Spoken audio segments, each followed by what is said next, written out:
வணக்கம் மாணவர்களே.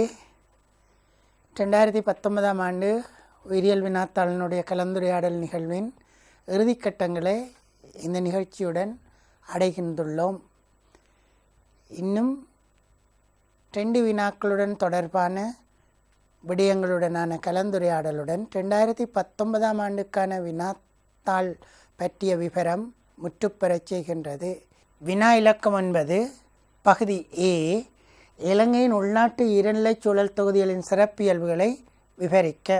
இலங்கையின் உள்நாட்டு ஈரநிலைச் சூழல் தொகுதிகள் தொடர்பான விவரங்களை பொறுத்தவரையில் ரம்சார் சமவாயத்தின் அடிப்படையில் ஈரமான நிலங்கள் அனைத்தும் ஈரமாக்குவதற்கு காரணமான நீர் நன்னீராக காணப்படலாம், உவர்நீராக காணப்படலாம், சவர்நீராக காணப்படலாம்.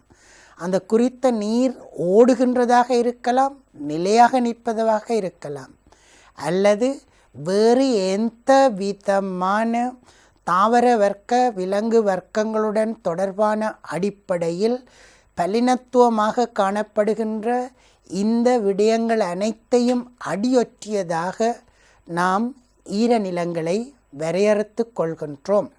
எவ்வாறெனினும் எங்களை பொறுத்தவரையில் எங்கள் வளநூலில் இடம்பெற்றிருக்கின்ற விவரங்களை அடியொற்றியதாக மட்டுமே இந்த வினாவின் பொருட்டான புள்ளி வழங்கும் திட்டம் விவரங்களை கொண்டதாக இருக்கின்றது.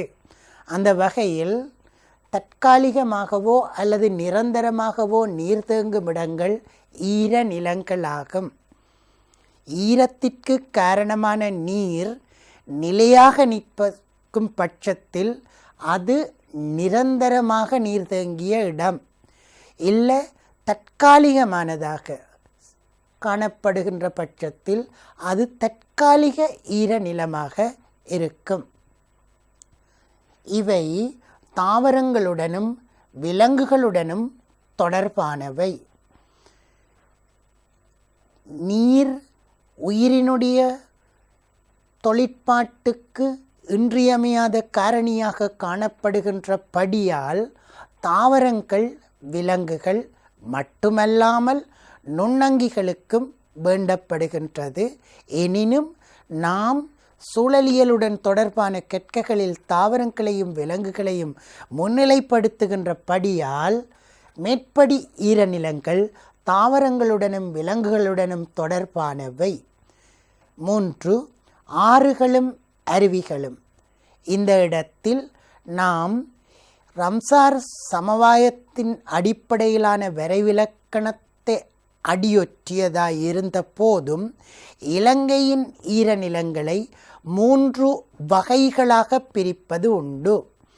உள்நாட்டுக்குரியனவாக காணப்படுகின்ற நீர்நிலைகள், நீர்த்தேக்கங்கள் போன்ற விவரங்களும், அதேவேளை கரையோரமாக காணப்படுகின்ற விடயங்களை 2வது தொகுதியாகவும், மேலதிகமாக மனிதரால் உருவாக்கப்பட்ட நீர் சார்ந்த நிலைகளை, நீர்த்தேக்கங்கள், நீர்நிலைகள் போன்றவற்றை 3வது தொகுதியாகவும் வேறுபடுத்துவது உண்டு.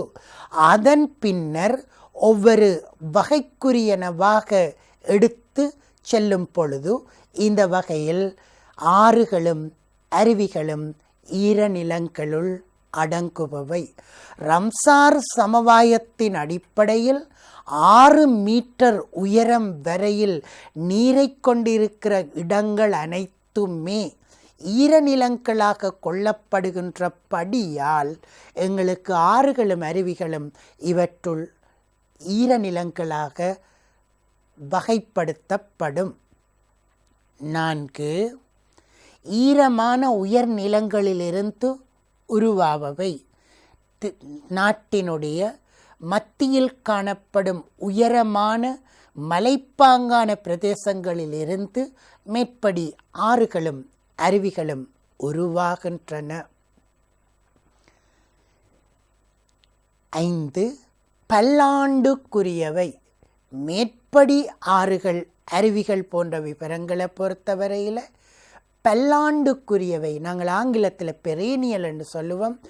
வருடம் ஒன்றுள் குறிப்பிட்டளவு காலப்பகுதிக்கு மட்டுமே நீர் கொண்ட இடமாக இருக்குமேயாயிருந்தால் அது பருவகாலத்துக்குரியது. மறுதலையாக வருடம் முழுவதும் நீரை கொண்டவையாக காணப்படுகின்ற பட்சத்தில் இவை பல்லாண்டுக்குரியவையாக காணப்படும். ஆக ஆறுகள் பொதுவாக பல்லாண்டுக்குரியவையாகவும் அருவிகளை பொறுத்தவரையில் பருவகாலத்துக்குரியவையாகவும் காணப்படுவது உண்டு. எவ்வாறாயினும் உலர்வலயத்திலானவை மேற்படி நீர்நிலைகளுள் பருவகாலத்துக்குரியவை. 7 ஓடும் நீரில் அல்லது தாவர வர்க்கங்கள் அல்லது தாவரங்கள் அரிதானவை காணப்பட மாட்டா. ஓடுகின்ற அடித்து செல்லுகின்ற நீரில் தாவரங்கள் காணப்படுவதற்கான சாத்தியம் இல்லையாதலால் மேற்படி ஆறுகள் அருவிகள், குறிப்பாக ஆறுகள், தாவர வர்க்கங்களை கொண்டவையாக காணப்பட மாட்டா. 8 சேற்று நிலங்களும் அடர் சேற்று காடுகளும், ஸ்வாம் ஃபாரஸ்ட், மார்ஷஸ் அப்படின்னு ஆங்கிலத்தில் குறிப்பிடுவது உண்டு. இவற்றை பொறுத்தவரையில் தாழ்நிலங்களிலானவை, அதாவது குறைவான உயரத்தை கொண்ட இடங்களில் காணப்படுகின்றவை. 10 இவை நீரை ஆறுகளிலிருந்து உருவாகும் வெள்ளத்தின் மூலமும் மேற்பரப்பு ஓடிவழிதல்கள் மூலமும் பெற்றுக்கொள்பவை. மேற்படி சேற்று நிலங்களும் அடர் சேற்று காடுகளும் நீரை ஆறுகளிலிருந்து உருவாகும் வெள்ளம் ஆறு பெருக்கெடுக்கின்ற போது பெரும்பாலும் அந்த ஆறை மீறி பாய்ந்து வெளிப்படுகின்ற வெள்ளம் படியிற இடங்களாக, வெள்ளப்பெருக்கு சமவெளிகளை ஒட்டி காணப்படுகின்றவையாக மேற்படி ஆறு அடர் சேற்று காடுகளும் சேற்று நிலங்களும் காணப்படும். 11 தரைகீழ் நீர் கசிவின் மூலமும் நீரை பெற்றுக்கொள்பவை. பல சந்தர்ப்பங்களில் நீர் இயல்பாக வெள்ளப்பெருக்கின் மூலம் பெறப்படுவதாய் இருக்கின்ற போதும் உலர்ந்த வறண்ட காலங்களில் சில வேளைகளில் ஆறுகளின் மூலம் பெறப்பட முடியாத பட்சத்தில் கீழ்ப்புறமான தரை கீழ் நீர் கசிவின் மூலமும் நீரை பெற்றுக்கொள்பவையாக இவை காணப்படும். 12 முற்றா நிலக்கரியையும் பீட்டென்று சொல்லுவோம். 13 நீர் தேங்கிய ஒட்டிப்பிடிக்கும் தகவுடைய களிமண்ணையும் மேற்படி அடர் சேற்று நிலங்களும் சகதி காடுகளும் கொண்டவையாக காணப்படும். இன்னொரு விதத்தில் அடர் சேற்று நிலங்களும் அடர் சேற்று காடுகளும் கொண்டவையாக காணப்படும். 14 நீர்ப்பறவைகளுக்கு, நீர்வாழ் இடங்களில் காணப்படும் பறவைகளுக்கு, அம்பிபியாக்களுக்கு, ஈருடகவாளிகள், உபயவாளிகள் அல்லது உபயஜீவின் என்று சொல்லுவோம், ஆம்பிபியான்ஸ், பல விலங்குகளுக்கு வாழிடங்களை வழங்குகின்றன. அவ்வாறு இல்லாத பட்சத்தில் மீன்களுக்கு வழங்குபவை. இந்த மாற்று விவரங்கள் உங்களுக்காக சேர்த்து கொள்ளப்பட்டவையாக இருக்கும். 15 காணப்படும் தாவர இனங்கள் கொலகேஷியா, ஹபரல அல்லது சேம்பு அப்படி என்று சொல்லுவோம், ஆப்பனோஜிட்டன், கெக்கட்டிய அல்லது கட்டி என்ற வகையில் குறிப்பிடப்படுகின்ற ஆப்பனோஜிட்டன் போன்ற தாவரங்கள் இந்த இடங்களை அண்டி காணப்பட செய்கின்றனவாக இருக்கும். தவிர நாணல்களும் அவ்வாறு காணப்படலாம்.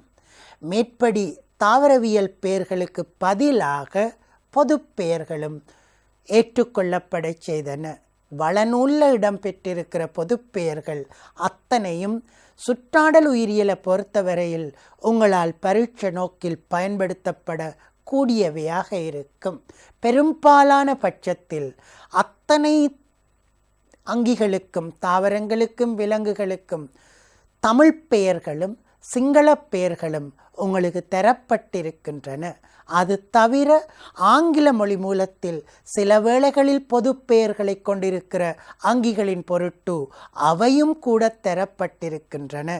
இந்த பகுதியில் அதாவது சுற்றாடல் உயிரியலை பொறுத்தவரையில் இந்த விவரங்கள் முக்கியமானவையாக இருக்கும் பரீட்சை நோக்கில். வில்லுகள், வில்லூஸ் என்று சொல்லுவோம். சில வேளைகளில் ஆறுகள் அல்லது நீர் மேற்பரப்புக்குரிய நீர்நிலைகளில் இருந்து வெள்ளம் பெருகும் பட்சத்தில் நீரை கொண்டிருந்து பின்னர் வடிந்து சென்று சகதிப்பாங்காக காணப்படுகின்ற இடங்களை இவ்வாறு வில்லுகள் என்று சொல்கிறது, வில்லோஸ். நீர்த்தேக்கங்களின் வெள்ளப்பெருக்கு சமவெளிகள் போன்ற இடங்களில் காணப்பட செய்கின்றனவாக இருக்கும். 18 தாவர வர்க்கம் புட்களை அல்லது கோரைகளை கொண்டதாக இருக்கும்.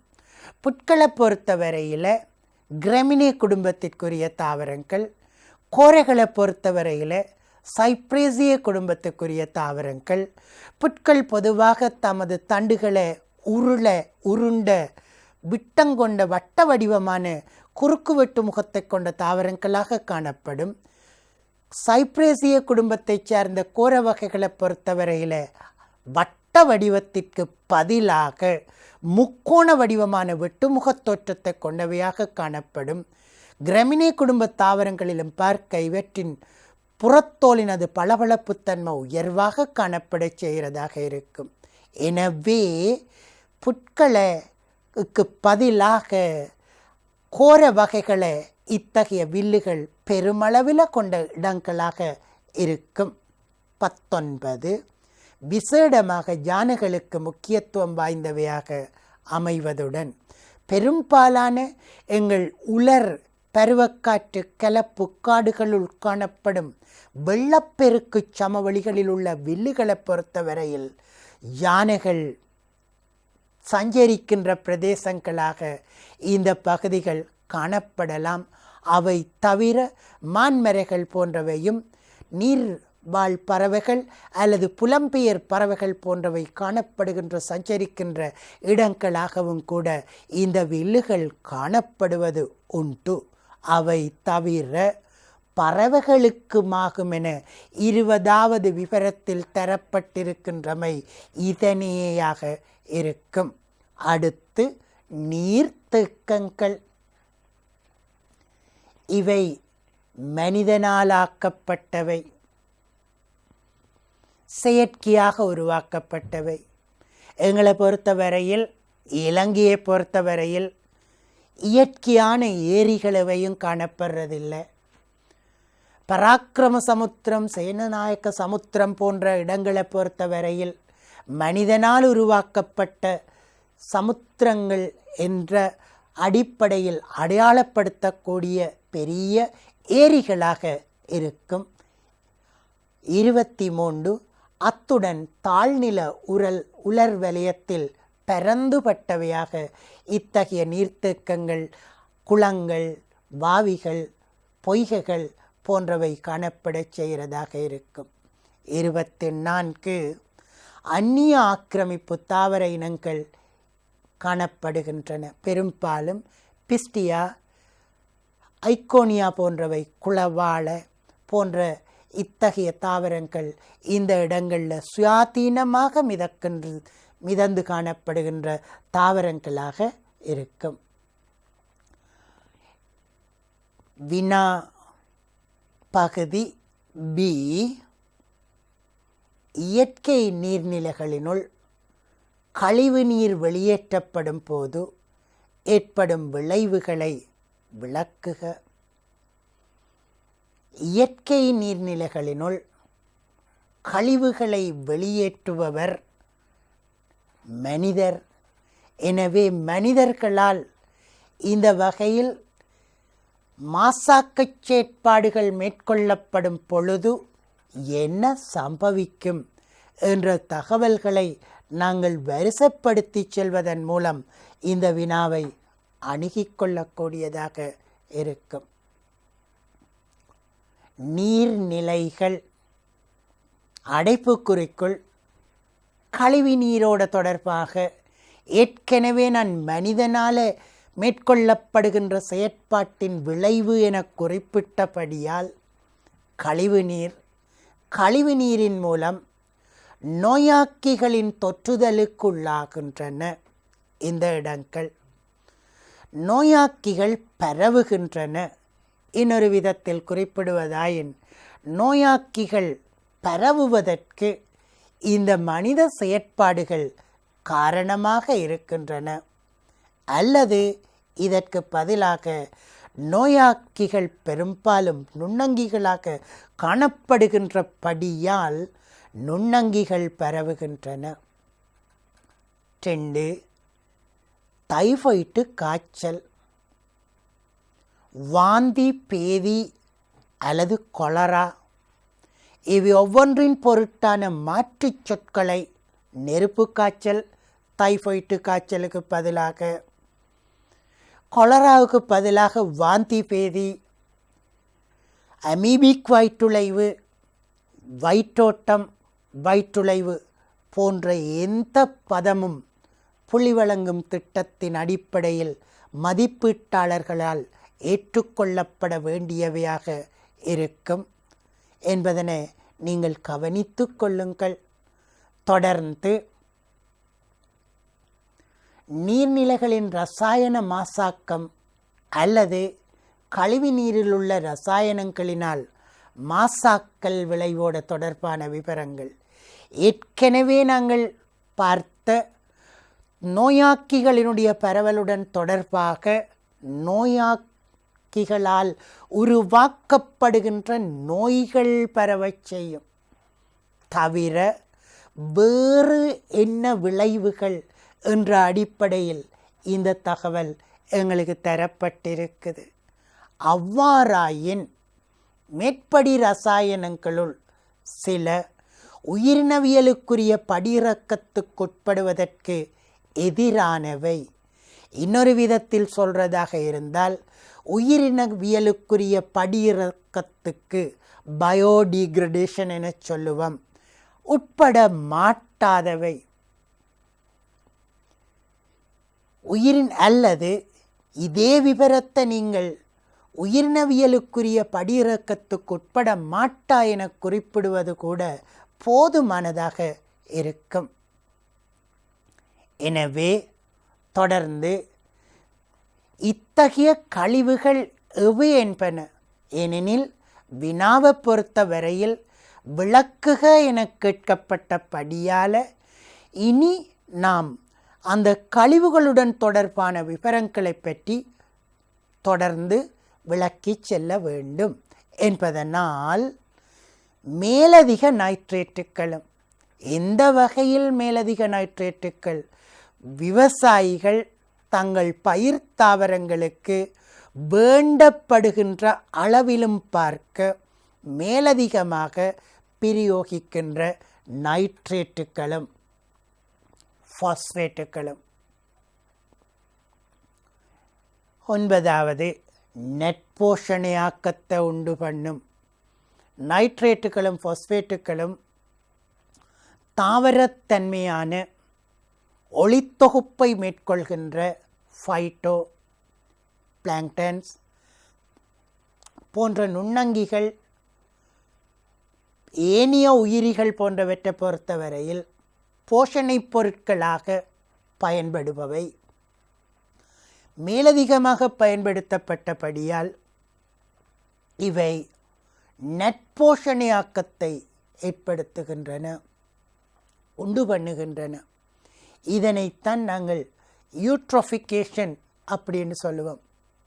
ட்ரோஃபிக் போஷணையுடன் தொடர்பான பதம், யூ நெற்போஷணையாக்கம், போஷணைப் பொருட்கள் பெருமளவில் அதிகரித்து காணப்படுகின்ற நிலைமையை இவ்வாறு குறிப்பிடுவது வழக்கம்.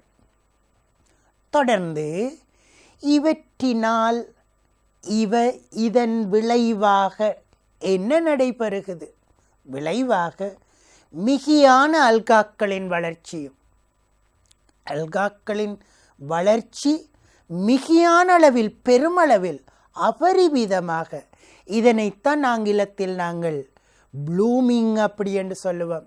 இதற்கான தமிழ் பதத்தை தொடர்ந்து பார்ப்போம். அதற்கு முதல் சயனோபாக்டீரியாக்களின் வளர்ச்சியும் ஏற்படும். ஏனெனில் தாவரத்தன்மையான நுண்ணங்கிகளுள், நுண்ணிய அங்கிகளினுள் நுணுக்கு காட்டிக்குரிய சிறிய பருமனை கொண்ட அங்கிகளுள் சயனோபாக்டீரியாக்கள் பிரதானமானவை என்பதனால் இவற்றினுடைய அதிகரிப்பு எங்களுக்கு அல்கா மலர்தல் ஆகும் என்று சொல்கிறோம். இதனை நாங்கள் ப்ளூமிங் அப்படி என்று குறிப்பிடுறோம். ஒரு காலத்தில் நீலப்பச்சைகளை அல்காக்களாக அடையாளப்படுத்தி கொண்டபடியால் இதனை அல்கா மலர்தல் என்கின்ற போதும், இன்று உங்களுக்கு தெரியும் சயனோபாக்டீரியாக்கள் அல்காக்கள் அல்ல, பாக்டீரியாக்கள். 13 சில சயனோபாக்டீரியாக்கள் நஞ்சுகளை அல்லது நச்சுத்தன்மையான பதார்த்தங்களை உருவாக்கும், மைக்ரோசிஸ்டிஸ் போன்றவை. சில சயனோபாக்டீரியாக்கள் நஞ்சுகளை இந்த வகையில் தமது அனுசேவ விளைவுகளாக உருவாக்குகின்றன என்றபடியால் இந்த தகவல் இங்கு தரப்பட்டிருக்கின்றது. தொடர்ந்து மேற்படி அல்கா மலர்ச்சி ஆக்சிஜன் குறைவான வலயங்களை உருவாக்கும். உண்மையில் எங்களுக்கு இந்த அல்காக்கள் என்று குறிப்பிடப்படுகின்ற அங்கிகளில் தங்கியிருக்கிற அங்கிகள் ஊட்டல் சங்கிலியின் அடிப்படையில் அவையும் அதிகரிக்கும். எவ்வாறாயினும் பகற்காலத்தை பொறுத்தவரையில் தாவரப்பண்புடைத்தான அங்கிகளினால் ஆக்சிஜன் ஒளித்தொகுப்பின் மூலம் உருவாக்கப்படுகின்றபடியால் ஆரம்ப கட்டங்களில் ஆக்சிஜன் கிடைக்கக்கூடியதாக இருக்கும். ஆனால் தொடர்ந்து விலங்கு பண்புகளை கொண்ட அங்கிகளினுடைய உணவு சங்கிலியில் தாவரப்பண்புகளை கொண்டிருக்கின்றனவற்றில் தங்கியிருந்த அங்கிகள் அதிகரித்தபடியால் உயிரினவியலுக்குரிய ஆக்சிஜன் கடன், பயாலஜிக்கல் ஆக்சிஜன் டிமாண்ட் அதிகரிக்கும். 15 மீன்களின் அல்லது அடைப்புக்குறிக்குள் ஏனைய நீர்வாழ் உயிரிகளின் குடித்தொகைகளில் பெருமளவு குறைவு ஏற்படும். நான் இதற்கு முந்தைய விவரங்களில் குறிப்பிட்டது தாவர பண்புகளை கொண்ட நுண்ணிய அங்கிகள், சிறிய அங்கிகள், அவ்வாறே விலங்கு பண்புகளை கொண்ட சிறிய விலங்குகள். இங்கு தரப்பட்டிருப்பது மீன்கள், உயர் விலங்குகள், இன்னொரு விதத்தில் குறிப்பிடுவதாயின் முள்ளந்தண்டொலிகள்.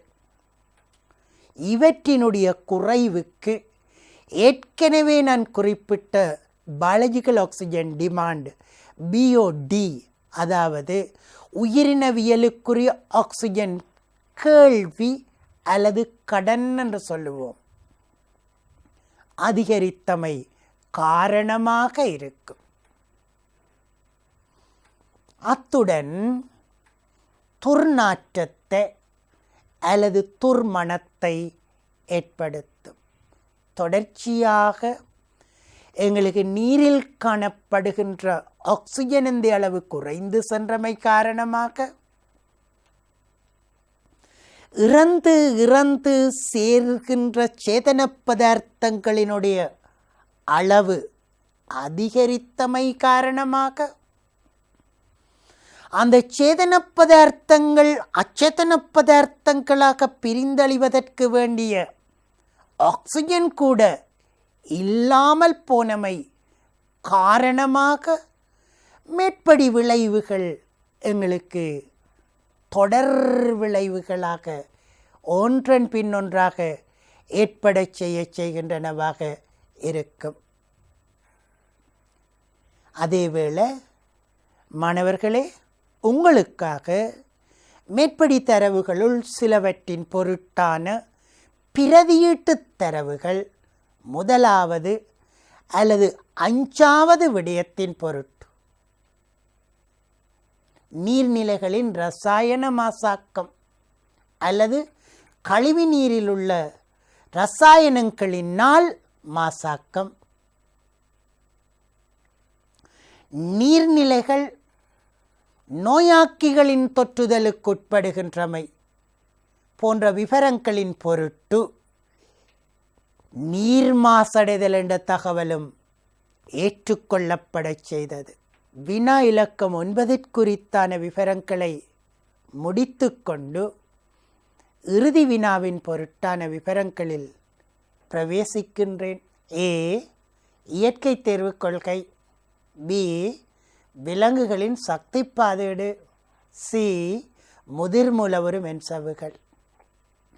மாணவர்களே, சிறுகுறிப்புகளின் பொருட்டு ஏனைய வினாக்களைப் போல் அல்லாத வகையில் நீங்கள் ஆயத்தமாக வேண்டும், உங்களை தயாரித்து கொள்ள வேண்டும்.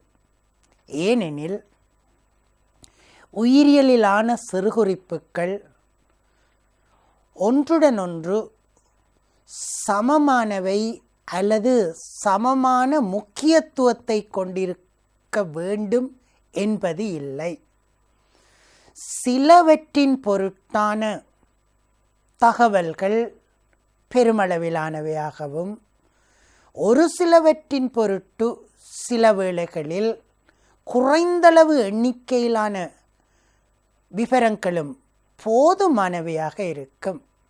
எனவே சிறுகுறிப்புகளின் பொருட்டு முதலில் அந்த விவரத்தை உள்வாங்கி புரிந்து கொண்டு சில வேளைகளில் கட்டமைப்பு தொழில் போன்ற குறிப்பிட்டு கேட்கப்படுகின்ற விடயங்களின் பொருட்டு கட்டமைப்பு பற்றிய விவரங்களையும் தொழில்களையும் பற்றிய தகவல்களை மட்டும் கொடுத்தால் போதுமானதாக இருக்கும்.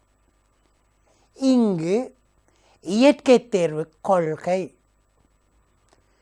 விலங்குகளின் சக்தி பாதீடு, முதிர் மூலவுறு மென் சவ்வுகள் என்றவாறாக வினாக்கள் அமைந்துள்ளமையினால் கட்டமைப்பு தொழில் போன்ற விவரங்கள் மட்டுமன்றி பல சந்தர்ப்பங்களில் வரலாற்று ரீதியான விவரங்கள், சில வேளைகளில் விருத்தியுடன் தொடர்பான தகவல்கள் போன்ற அல்லது காணப்படுகின்ற இடம் குறித்த விடயம், அதனுடன் தொடர்பான வேறு முக்கியத்துவங்கள் போன்ற பரந்துபட்ட தகவல்களையும் அடக்கியவையாக உங்கள் விடைகள் காணப்பட வேண்டும். எனவே நீங்கள் இவற்றின் பொருட்டு ஒன்றில் இருந்து இன்னொன்று வேறுபடுகின்ற எண்ணிக்கையிலான தகவல்களை முன்னிலைப்படுத்த வேண்டியிருக்கும் என்பதனை குறிப்பிடுகின்றேன். எவ்வாறாயினும் கட்டுரை வினாத்தாளின் பொருட்டு உங்களுக்கு 2 மணித்தியால கால அளவை பயன்படுத்த கூடியதாக இருக்கும். அதேவேளை நீங்கள் கற்றுக்கொண்ட விதத்தின் அடிப்படையில் சில வினாக்கள் உங்களுக்கு எளிதானவையாக காணப்படலாம். அவ்வாறு காணப்பட்ட வினாக்களுக்கான விடை எழுதிய காலப்பகுதியிலிருந்து மீதமாக்கிக் கொண்ட நேரம் போன்ற விவரங்களை நீங்கள் இங்கு பயன்படுத்தி கொள்ள வேண்டும். எனவே அவற்றின் அடிப்படையில் இந்த வினாக்கள் ஒவ்வொன்றையும் நாம் தற்பொழுது அணுகிக்கொள்ளுவோம். 1. இயற்கை தேர்வு கொள்கை. இது கூர்ப்பு பற்றிய கொள்கைகளில் ஒன்றாகும். சிறுகுறிப்பொன்றின் பொருட்டான ஆரம்பம் ஒன்று பெரும்பாலான சிறுகுறிப்புகளுக்கு வேண்டப்படும்.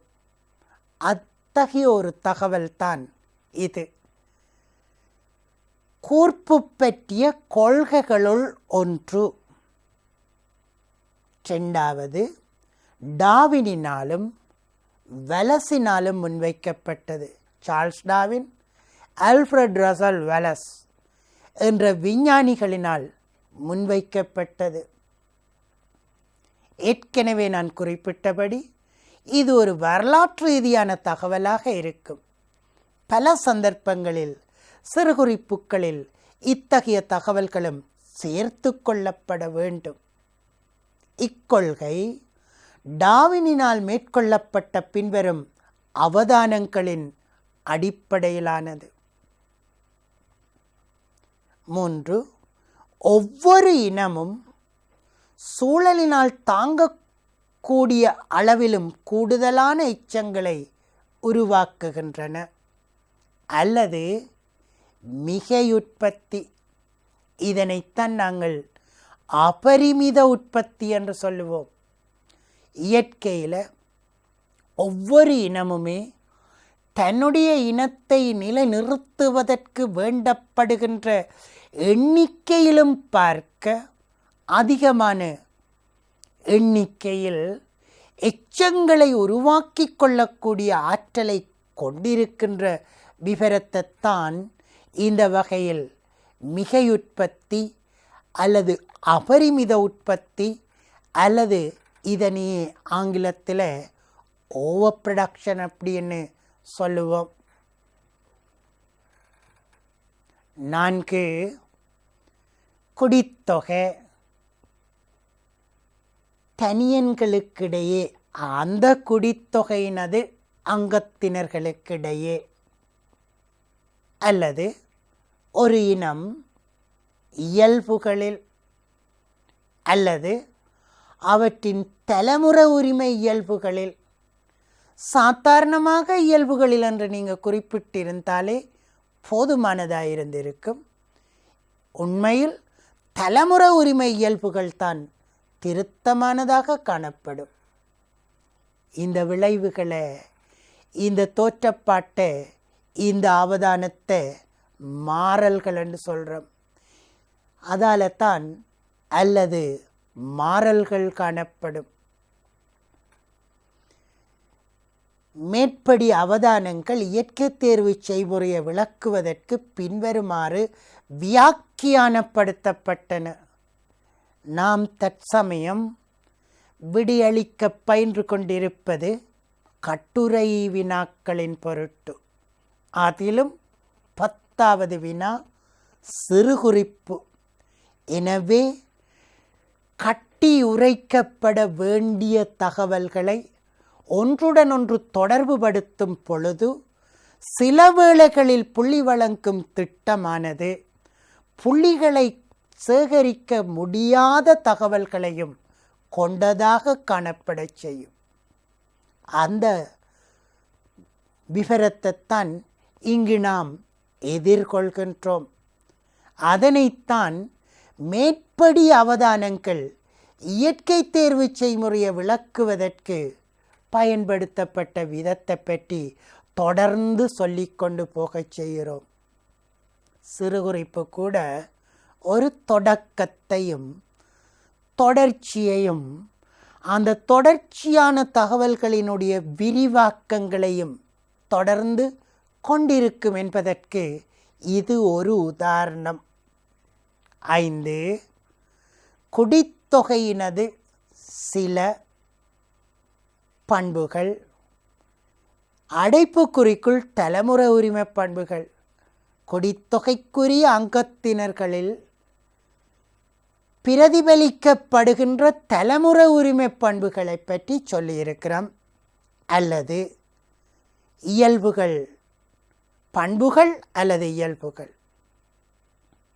உயரமாக பட்டாணிக்கடல தாவரம் காணப்பட்டமை இயல்பு. ஆனால் அது நெட்டையாக காணப்பட்டமை, உயரத்தில் அதிகமாக காணப்பட்டமை, குட்டியாக காணப்பட்டமை என்பன பண்புகளாக இருக்கும். இன்னொரு விதத்தில் இயல்பொன்றினுடைய பண்புக்கூறுகள் அல்லது தப்பிப்பிழைத்தலுக்கான உயர்ந்தளவு ஆற்றலை, மேற்படி பண்புக்கூறுகளுள் சில தப்பிப்பிழைப்பதற்கு சாதகமானவை. அதேவேளை அங்கிகள் உயர்ந்தளவு இனப்பெருக்க ஆற்றலையும் கொண்டவை. அதனைத்தான் இங்கு இனப்பெருக்க ஆற்றலையும் கொண்டவை என்கின்றோம். 7 இவை அந்த சாதகமான பண்புகளை கொண்ட அங்கிகளை ஏனையவற்றுடனான போட்டியில் வெற்றியீட்டுபவை. சாதகமான பண்புகளை கொண்ட அங்கிகள் சாதகமும் பாதகமுமான பண்புகளை கொண்ட அங்கிகளுள் பாதகமான பண்புகளை கொண்ட அங்கிகளுடன் போட்டியிட்டு வெற்றியீட்டக்கூடியவையாக இருக்கும். 8 போட்டியில் வெற்றியீட்டுவதற்கான பண்புகளை அல்லது இயல்புகளை கொண்ட தனியன்களால் உயிர் வாழ்ந்து ஏனையவற்றிலும் பார்க்க அதிகமான எச்சங்களை உருவாக்க முடியும். அல்லது இதனையே நீங்கள் தக்கன பிழைத்தலாக அடையாளப்படுத்தி கொள்ளலாம். அபரிமித உற்பத்தி, வாழ்க்கை போட்டி, தக்கன பிழைத்தல் சிறிய வகுப்புகளில் கற்றுக்கொண்ட விவரங்கள் எங்களுக்கு இங்கே போதுமானவையாக இருக்கும். நீண்ட நெடிய விளக்கங்களுடனான வசனங்களை விட ஒற்றை தனிச்சொல் அல்லது கூட்டிச் சொல்லில் காணப்படுகின்ற தகவல்களை வெளிப்படுத்துவதன் மூலம் நீங்கள் அதே அளவு புள்ளிகளை ஈட்டிக்கொள்ளக்கூடியதாக இருக்கும். 9 இது அந்த குடித்தொகையில் படிப்படியாக பல சந்ததிகளினூடாக உங்களுக்காக இந்த 2 தகவல்களையும் அடைப்புக்குறிக்குள் கொடுத்திருக்கின்றோம். தப்பிப்பிழைப்பதற்கும் இனம் பெருகுவதற்குமான இயல்புகளை அல்லது பண்புகளை அதிகரிக்கும்.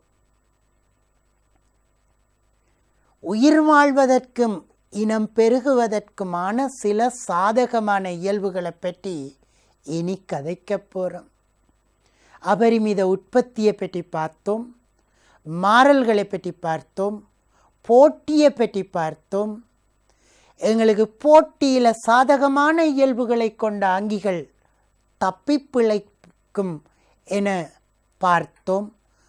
தற்சமயம் இத்தகைய சாதகமான பண்புகள் எவை என்பதனை பார்க்க போகின்றோம். 10 இறைகவிகளிடமிருந்து தப்பித்தல் அல்லது பாதுகாத்து கொள்ளக்கூடியதாக காணப்படுகின்றமை. இறைகவிகளிடமிருந்து இறைகள் தப்பித்து கொள்வதற்கான ஆற்றல். 11 பௌதீக அல்லது தகைப்பு நிலைமைகளை சகித்து கொள்ளும் ஆற்றல். நெருக்கீடுகளை தாங்கிக் கொள்கின்ற விவரம். எங்களுக்கு சூழலில் ஏற்படுகின்ற பாதிப்புகள் காரணமாக அவற்றுக்கு ஈடு கொடுக்கக்கூடியதாக இருந்தால், உதாரணமாக தாவரம் ஒன்று வறட்சியை தாங்கிக் கொள்ளக்கூடியதாக இருந்தால், அல்லது வேறொரு தாவரம் நீர் தேங்கி நிற்கின்ற நிலைமையை சகித்து கொள்ளக்கூடியதாக காணப்படுமையாயிருந்தால், இவை போன்றவை தகைப்பு நிலைமைகளுக்கான ஈடுகொடுக்கும் ஆற்றலாக இருக்கும். 12 உணவை பெற்றுக்கொள்ளுதல். அதாவது உணவை பெற்றுக்கொள்வதில் வெற்றியீட்டுகின்ற ஆற்றல், அதிவிரைவாக இடம்பெறக்கூடிய சிறுத்தை புலியினது தன்மை, மானினது இறை ஆகிக்கொள்ளுகின்ற விவரத்துக்கு அல்லது இறை ஆக்கிக்கொள்ளுகின்ற தோற்றப்பாட்டுக்கு உதவுகின்ற பண்பு போன்றவை ஆக இவை காணப்படும். 13 நோய்களுக்கு எதிரான எதிர்ப்பியல்பு. நோய்களை தாங்கி அவற்றுக்கு ஈடுகொடுத்து அந்த நோய் காரணிகளுக்கு எதிராக போராடி தப்பி பிழைத்து காணப்படுகின்ற ஆற்றல் நோய்களுக்கு எதிரான எதிர்ப்பியல்பாக இருக்கும். 14 உயர்ந்த அளவிலான கருக்கட்டும் தகவு அல்லது நிகழ்தகவு. புணரிகள், ஆண் பெண் புணரிகள் ஒன்றுடன் ஒன்று இணைந்து அவற்றினுடைய கருக்கள் சேர்ந்து கொள்ளுகின்ற சேர்மானம் கருக்கட்டும் தகவாக இருக்கும். இந்த கருக்கட்டும் தகவை உயர்ந்தளவில் காணப்படுகின்ற விவரம் எங்களுக்கு தப்பிப்பிழைக்கிற ஆற்றல்களுக்குள் இன்னொன்றாக இருக்கும். 15 அதிக எண்ணிக்கையிலான எச்சங்கள் உருவாக்கும் இயல்பு அல்லது எச்சங்களை உருவாக்கி கொள்ளும் ஆற்றல். இந்த வகையில் நான் மாற்று வடிவங்களில் இந்த தகவல்களை உங்களுடன் பரிமாறிக்கொண்டு செல்வதற்கான காரணம், நீங்கள் எந்த விதமாகவும் எந்த வகையிலும் எழுதலாம் என்பதற்காக. புள்ளி வழங்கும் திட்டத்தை அடியொற்றி அச்சொட்டாக அப்படியே அதில் தரப்பட்ட விவரங்களை மட்டுமே எழுத வேண்டும் என்ற தேவை இல்லை. ஏனெனில் இன்னொரு தடவை அதே தகவல் பற்றிய புள்ளி வழங்கும் திட்டம் வேறொரு வகையில் அமைந்திருக்கலாம். 16 சாதகமான இயல்புகள் இயற்கையாக தெரிவு செய்யப்படும். சாதகமான இயல்புகளை கொண்ட அங்கிகள் இயற்கையில் மேற்படி வாழ்க்கை போட்டியின் போது வெற்றியீட்டி மீதமாகின்றபடியால் இயற்கையால் தெரிவு செய்யப்படும் என குறிப்பிட்டிருக்கின்றோம். இதனைத்தான் இன்னொரு விதத்தில் சுருக்கமாக இயற்கை தேர்வு என குறிப்பிடுகின்றோம். பி பகுதி விலங்குகளின் சக்தி பாதீடு. எனர்ஜி பட்ஜெட், வரவு செலவு பாதீடு. குறித்த விலங்கு ஒன்றினால் உள்ளெடுக்கப்பட்ட சக்திக்கு எதிரான, அப்படி இல்லை என்றால் எதிராக சக்தி செலவீட்டை குறிக்கும் ஐந்தொகை பேலன்ஸ் ஷீட் என்று சொல்லுவோம்.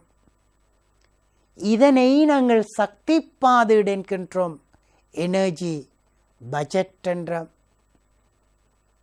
நீங்கள் எந்த சொல்ல பாவித்து எழுதினாலும் உங்களுக்குரிய புள்ளி கிடைக்க செய்யும். 2 சக்தி பாதீட்டின் அடிப்படை மாதிரி C = M+U+F+P என்பதாகும். இது வகை மாதிரியான சமன்பாடு. இனி இந்த சமன்பாட்டினுடைய கூறுகள் ஒவ்வொன்றையும் பற்றிய தகவல்களை நாங்கள் வெளிப்படுத்தி கொள்ள வேண்டும். 3 C என்பது அல்லது மேற்படி சமன்பாட்டில் C என குறிப்பிடப்பட்டது உள்ளெடுக்கப்பட்ட உணவு, கன்சம்ஷன். அந்த உணவு மூலங்களில் காணப்படும் சக்தியின் உள்ளடக்கம், ஒட்டுமொத்தமான உள்ளடக்கம் அல்லது மொத்த அளவையும் அது குறிக்கும். அடுத்தது M மெட்டபாலிசம், அனுசப செயற்பாடுகளுக்கான சக்தி செலவீடு.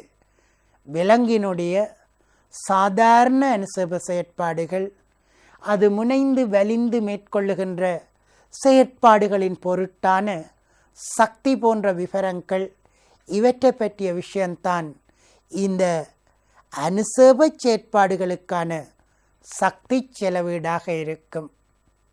தொடர்ந்து 5வது யூரினரி எக்ஸ்கிரீட்டா, சிறுநீர் இழக்கப்படுவதுடன் செலவாகின்ற சக்தி, அதாவது சிறுநீர் இழப்புடன் தொடர்புபட்ட சக்தி. 6 ஃபீக்கல் எக்ஸ்கிரீட்டா, மல இழப்புடன் மலத்தை வெளியேற்றுவதுடன் மலமாக போகின்ற பதார்த்தங்களில் காணப்படுகின்ற சக்தி, அதனுடன் தொடர்புபட்ட சக்தி. 7 பி உற்பத்தியுடன் அல்லது வளர்ச்சியுடனும் விருத்தியுடனும் தொடர்புபட்ட சக்தி. விலங்கினுடைய இனவிருத்தியோட அல்லது வளர்ச்சியோட. விருத்தி என்பது இனப்பெருக்கத்துடன் தொடர்பானது. வளர்ச்சி என்பது உடல் பருமனில் ஏற்படுகின்ற, உடல் திணிவில் ஏற்படுகின்ற அதிகரிப்புடன் தொடர்பானது. இத்தகைய அதிகரிப்பு காரணமாகவும் எச்சங்களை உருவாக்குவதற்கும் வேண்டப்படுகின்ற சக்தியை ப்ரொடக்டிவிட்டி, உற்பத்தியுடன் தொடர்பான என்ற வகையில் பீயாக வெளிப்படுத்திக் கொள்கின்றோம் மேற்படி சமன்பாட்டில். 8வது சக்தி பாதீட்டில் உள்ளெடுக்கப்பட்ட உணவிலுள்ள சக்தியுடன் சக்தி செலவீடு ஒப்பிடப்படுகிறது. பேலன்ஸ் ஷீட்டுன்னு சொன்ன நான் உள்ளெடுக்கப்பட்ட சக்தியை பயன்படுத்தப்பட்ட பல்வேறு வடிவில் வெளியேற்றப்பட்ட சக்திகளுடன் ஒப்பிட்டு கொள்கின்றோம் என்பதனை மேற்படி சக்தி பாதீட்டு சமன்பாடு பிரதிபலிக்கின்றது.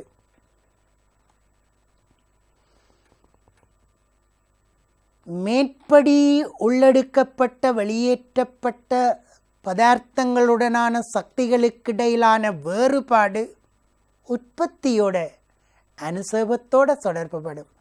அதனைத்தான் இப்படி குறிப்பிட்டிருக்கின்றார். உள்ளெடுக்கப்பட்ட சக்திக்கும் வெளிவிடப்பட்ட சக்திக்கும் இடையிலான வேறுபாடு அனுசேபத்துக்கும் கழித்தலுக்குமாக கிடைப்பதாகும்.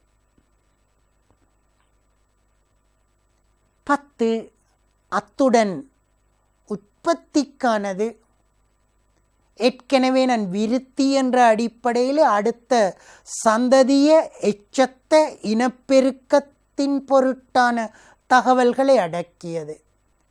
வளர்ச்சிக்கும் இனப்பெருக்கத்துக்குமானது.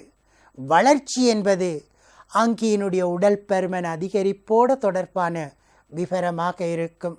வேறு சில சந்தர்ப்பங்களில் உலர் நிறையில் ஏற்படுகின்ற தொடர்ச்சியான அதிகரிப்பாக நாங்கள் வளர்ச்சியை அடையாளப்படுத்தி இருக்கின்றோம். 11 ஒவ்வொரு விலங்குக்குமான சக்தி பாதீடு களத்திலும் உண்மையில் களங்களிலும், அதாவது பண்ணைகள் போன்ற இடங்களில் வளர்ப்பு பிராணிகளின் பொருட்டாயின், அதேவேளை ஆய்வுகூடத்திலும் நாங்கள் எங்கே இந்த அங்கிகளினது சக்தி பாதீடுகளுடன் தொடர்பான ஆய்வுகளை மேற்கொள்கின்றோமோ அத்தகைய பரிசோதனை கூடங்கள் எலிகளை ஆய்வுகூடத்தில் ஒரு கூட்டுக்குள்ளே வளர்த்து இத்தகைய சமன்பாட்டின் பொருட்டான கணிப்புகளை மேற்கொள்ளுகின்ற பட்சத்தில் அத்தகைய ஒரு சந்தர்ப்பம் இந்த அளவீடுகள் கணிக்கப்பட செய்து மேற்படி அளவீடுகளின் அடிப்படையில் மேற்படி சமன்பாட்டினுடைய கூறுகளை கணித்து கொள்கின்றோம். இறுதியாக முதிர் மூலவுறு மென்சவ்வுகள், சில வேளைகளில் முளைய மென்சவ்வுகள், embryo, embryonic, foetus, foetal membranes, இங்கு முதிர்முலவுறு மென்சவ்வுகள். எங்களை பொறுத்தவரையில் மனித விருத்தியினுடைய முதல் 2 மாதங்களிலும் முளையம் எனவும் அந்த 2 மாத கால பகுதிக்கு அப்பால வருகின்ற காலங்களில் முதிர்முலவுரு எனவும் வழங்குகின்றமை வழக்கமானது என்கின்றபடியால் இந்த தகவல்களை கீழுள்ளவாறு வரிசைப்படுத்தி கொண்டு போகிறோம். 1. இவை இந்த முதிர்முலவுரு மென்சவ்வுகள் உட்பதித்தலின் பின்னர் தோன்றும் முளையத்துக்கு அப்புறமான மென்சவ்வுகளாகும். முளையமாக முதிர்முலவுருவாக விருத்தி அடைந்து செல்லும் அதே வேளை அந்த முளையத்திலிருந்து உருவாகி முளையத்துக்கு அப்புறமாக முளையத்தை பெரும்பாலும் சூழ்ந்து காணப்படுகின்ற மென்சவ்வுகள். 2. இவை முளையத்தினது அல்லது முதிர்மூலவிருவினது தொடரும் விருத்திக்கு உயிர் ஆதார தொகுதியை வழங்குகின்றன. லைஃப் சப்போர்ட் அப்படின்னுவாங்க. 3. கோரியோன், அமினியன் கோரியோன், அலந்தோயி, கருவூன் பை என்ற 4 மென்சவ்வுகளையும் பற்றி இனி குறிப்பிட்டு செல்ல வேண்டும். அந்த வகையில் அவை ஒவ்வொன்றுடன் தொடர்பான தகவல்களையும் நிரல்படுத்தி செல்ல வேண்டும். எனவே கோரியோன் 4வது சூழ்வித்தகத்தில் உள்ள பிரதான முளையத்தினது பகுதியாகும். சூழ்வித்தகத்தை அமைக்கிறதில் கோரியோன் பங்கு கொண்டிருக்கும் என்ற தகவல் தான் இங்கு தரப்பட்டிருக்கின்றது. 5. கோரியோன் முளையத்தை அல்லது முதிர்மூலவுருவை தாயினது நிற்பீடன தூண்டல் பெறுகளிலிருந்து பாதுகாக்கின்றதுடன் நாங்கள் விலங்கு அமைப்பும் தொழிலும் கற்ற கால பகுதியில் கற்றுக்கொண்ட நிற்பீடனத்துடன் தொடர்பான தகவல் ஒன்று இங்கு வந்திருக்கின்றது. இதன் மூலம் நான் வெளிப்படுத்த விரும்புவது என்ன என்று கேட்டால், இது போன்ற தலையங்கங்களை தலைப்புக்களை தந்து சிறுகுறிப்புக்களை எழுதுமாறோ அல்லது கட்டுரைகளை வரையுமாறோ கோரப்படும் பொழுது நீங்கள் அந்த தகவல் எங்கள் வளநூலில் இடம்பெற்றிருக்கின்ற பகுதிக்கு அப்பால், அதாவது வளநூலினுடைய இதர பகுதிகளில் இருந்தும் நாங்கள் தகவல்களை சேகரித்து இங்கு பயன்படுத்தி கொள்ள வேண்டும் என்பதனால் தான் நான் இதனை உங்களுக்கு குறித்துரைக்கின்றேன். 6. HCG ஹியூமன் கோரியோனிக் கொனாடோட்ரோபின் என்ற ஹோமோனை உருவாக்கும்.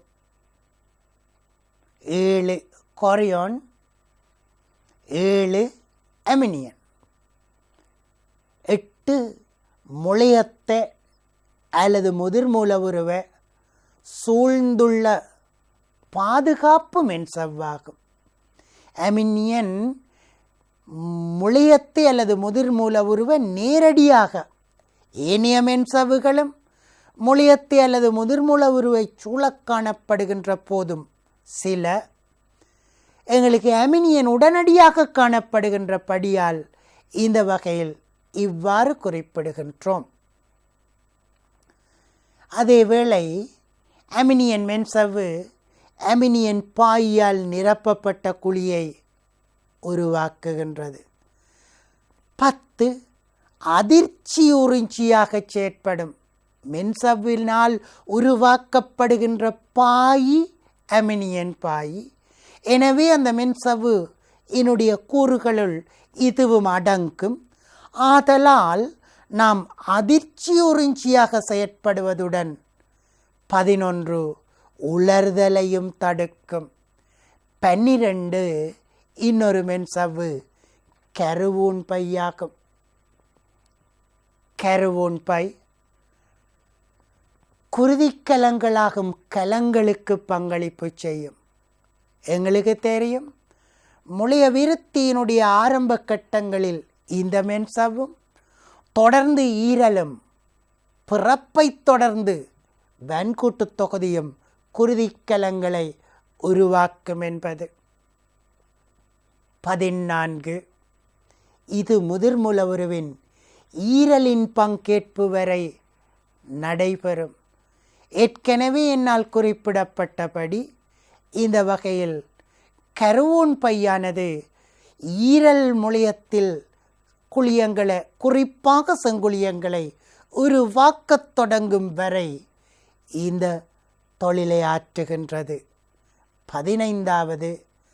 கருவூன் பை முதலான மூல உயிர்க்கலங்களின் மூலமாகும். நாங்கள் ஏற்கனவே ஸ்டெம் செல்ஸை பற்றிய தகவலை கற்க இந்த மூலவுருக்கலங்கள் என்ற அடிப்படையில் முன்னோடி கலங்களை பற்றி படிச்சிருக்கின்றோம். கருவூன் பை அத்தகைய கலங்களுக்கும் பங்கு கொள்ளும் அல்லது அவற்றை வழங்கும். இவை விருத்தியடையும் சனனிகளை நோக்கி குடிபெயர்பவை. விதைகள், சூலகங்கள் போன்ற பகுதிகளை நோக்கி கருவூன் பையில இருந்து கலங்கள் குடிபெயரும். அலந்தோய் கருவூன் பையினுடைய சிறிய வெளிப்புறமான பிதுக்கமாகும். ஆரம்பகால குருதியாக்கத்தானமாக செயற்படும். சிறுநீர் பை விருத்தியுடன் தொடர்பானது. எவ்வாறாயினும் இந்த பகுதிகளின் பொருட்டு புள்ளி வழங்கும் திட்டம் புள்ளிகளை ஒதுக்க இல்லை. அதற்கான காரணம் உங்களின் பொருட்டு. மாணவர்களே, உங்களுக்காக இத்தகைய விவரங்கள் அனைத்தும் புள்ளி வழங்கும் திட்ட தயாரிப்பின் போதும் புள்ளி வழங்க அமுலாக்கத்தின் போதும் இடம்பெறுகின்றன என்பதனை இறுதியாக வலியுறுத்தி உரைத்து ஆக ஒட்டுமொத்தத்தில் உங்களுக்காகவே இத்தகைய செயற்பாடுகள் அனைத்தும் இடம்பெறுகின்றன, அதனை பயன்படுத்தி கொள்ளுங்கள் என கேட்டு இந்த நிகழ்ச்சியை முடிக்கின்றேன். நன்றி, வணக்கம்.